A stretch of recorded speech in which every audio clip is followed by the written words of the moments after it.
On a voulu s'attarder ce matin sur une rentrée scolaire qui pourrait être compliquée pour les élèves qui souffrent de handicap intellectuel ou cognitif. Combien sont-ils en France ? Eh bien, nul ne le sait. Aucun recensement précis n'a jamais été mené.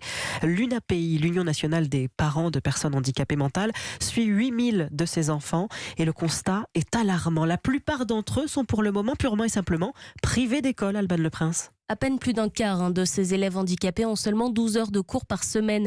18% ne voient même jamais un professeur. Pour Sonia Aeinou, vice-présidente de l'UNAPI, les raisons sont multiples. Il y a un manque d'enseignants spécialisés au sein des instituts médico-éducatifs. D'autres sont en attente d'un dispositif partagé et pour certains, ils n'y ont pas accès. Vous avez des établissements scolaires qui refusent de scolariser ces élèves-là. Malgré tout, le nombre d'enfants handicapés scolarisés est en constante hausse. Cette année, 430 000 iront à l'école selon le gouvernement.